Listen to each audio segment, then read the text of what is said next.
Good morning, everybody.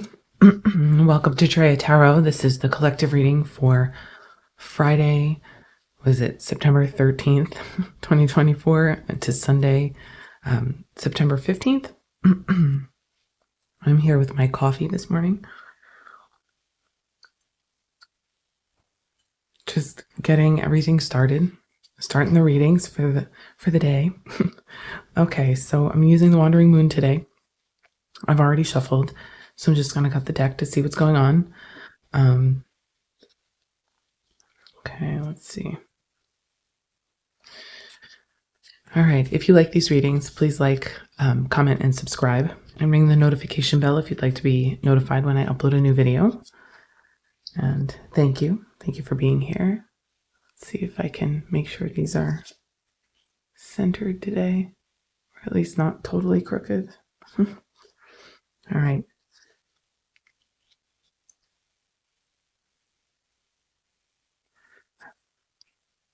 Oh, a reversal, surprisingly. I believe that the Six of Moons, the moon suit here is the cups. The cup suit, so I read the moons as cups. I'm going to give these some space. Okay. So we have the Six of Cups, Justice, the Ten of Cups, and then the Knight of Swords reversed, which is interesting. The Knight of Swords reversed kind of tempers the energy in a very strange way, unexpectedly. Six of Cups, nostalgia, innocence, reminders of the past, of your childlike nature or the things that make you feel connected and hopeful. Justice, balance, resetting of the scales, events that allow us to start off again on an even footing. The Ten of Cups, which is that happy family, kind of idealistic fulfillment and contentment idea. And then the Knight of Swords reversed, which is the movement in a pause. It's a pause. It represents something stopping a forward directional movement. So what's interesting there is that it's mental. So there's an idea that could potentially get in the way of something that you're working on or building or something that's happening in your experience. The interesting thing about this being the only reversal is that it looks like it's just a blip in the road. So there may be an idea that shows up to sort of put a slight wrench in something that you immediately work past because full moon. I would assume this is an ace, but if it's not an ace, I read it as because of the full moon, it's the completion of something. Okay, so the Three of Swords is usually signified as heartbreak, but in many decks there's yellow, like this yellow color behind that signifies the silver lining in something. So there is a healing, in my opinion, because of this pause. There's something something comes in to help you see past a woundedness or a heartbreak that it's about abandonment. Seven of Swords, deceit, abandonment, things like that. And then the new beginning comes here. So there is a connection to something that's very full.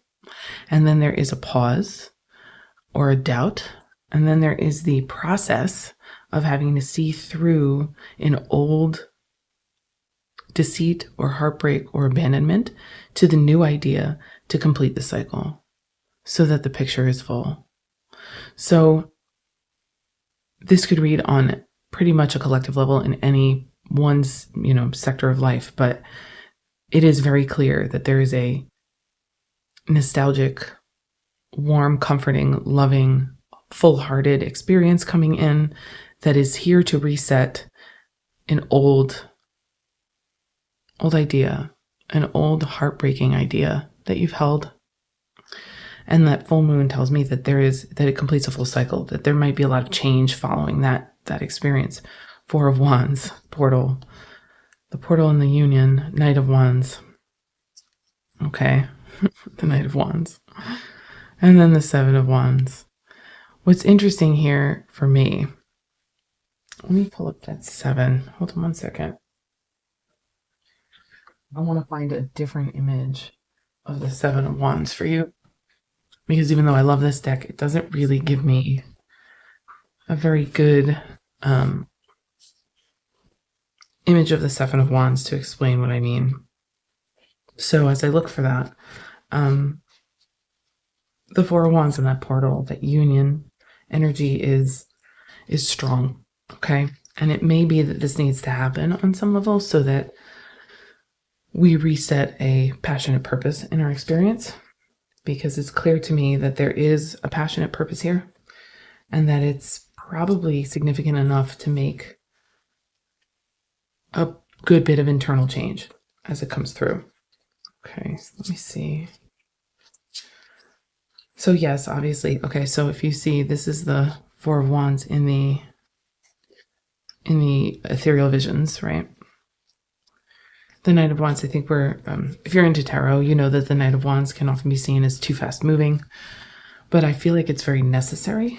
That's the problem here. It's not a problem, but it feels a lot like there is a necessary quick pace. Okay, Five of Swords is not it. Let's find that 7. I do like the idea that there's the light behind the heartbreak or the deception. So something true comes out.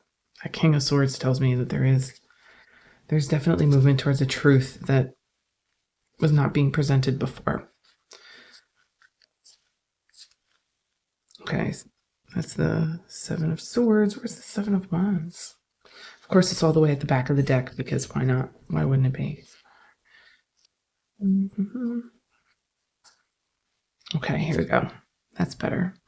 So the Seven of Wands is about valiance. It's about sticking up for yourself, right?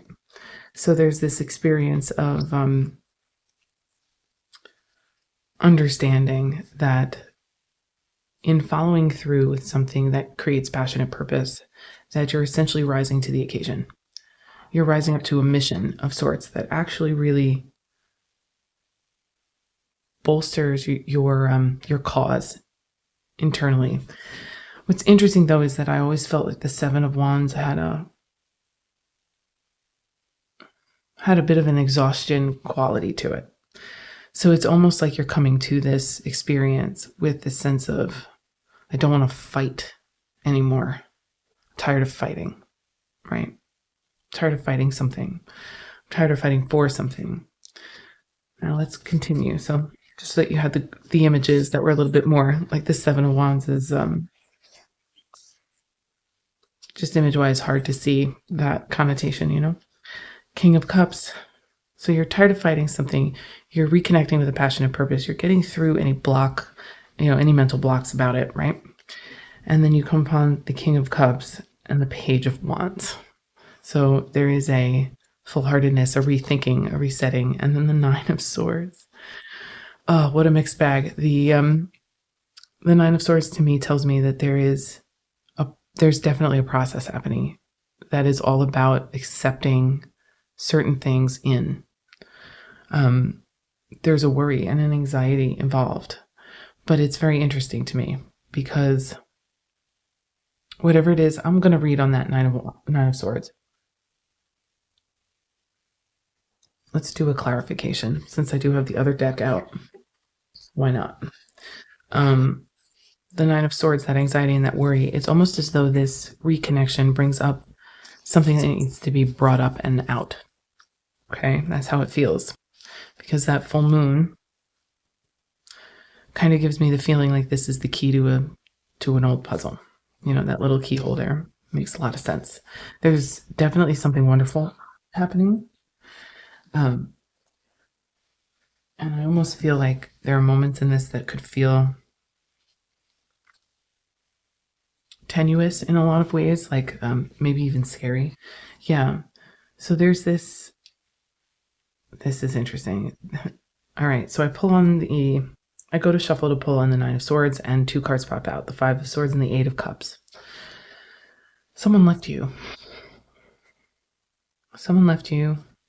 and you thought you did the right thing, but it's potentially possible that maybe what you were doing was self-protective and not actually the right thing for you. If that's the case for you, let's see what we have. Let's see what comes out.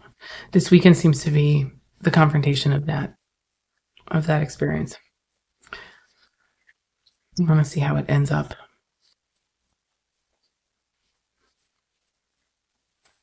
Oh, there it is. Okay. Going out and getting it.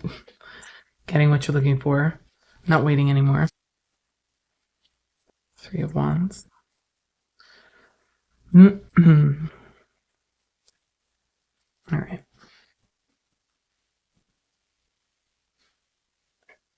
Queen of Pentacles.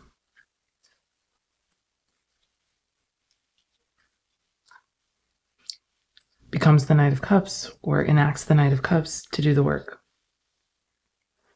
Oh, if anything looked like real reciprocal experience, this is it. It's a mixed experience. So there's probably going to be moments of triggers. There's going to be moments of, I would say, blissfulness or connection that is really intense. But there's also this sense of, to get to the embodiment that you're working towards, you have to enact your heart.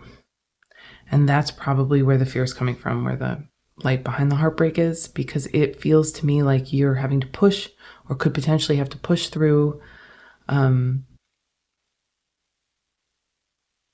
old heartbreak to open up. But that in and of itself, that act of resolving the experience from the past to allow the new experience in, is the work. And it's bound to create some sort of full heart here. So any anxieties you're experiencing surrounding whatever circumstances might be for you, if this story is resonating with you, look at me throwing the cards again. All right, we have Judgment.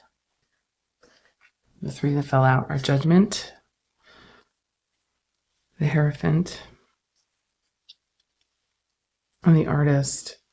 The thing about the Artist is that it's like creating pure, it's like creating concept from pure divine material. There is release from something, though. There really is. There's a complete release from an old situation, but the contract stays intact. It's bound to be a profound weekend for some of us. I can imagine that this will feel like a lot, but maybe in the best way possible. So, I want to say keep your wits about you, but maybe it's your wits that you have to lose, to get through. If you have the opportunity to open your heart and this is resonating with you, I'll be right there with you trying to do the same thing, All right, well, I hope you have a good weekend, and I hope that this, whatever this is, brings you more peace and more connection and more love. Okay? Have a good weekend, and I'll see you guys on Monday. Bye.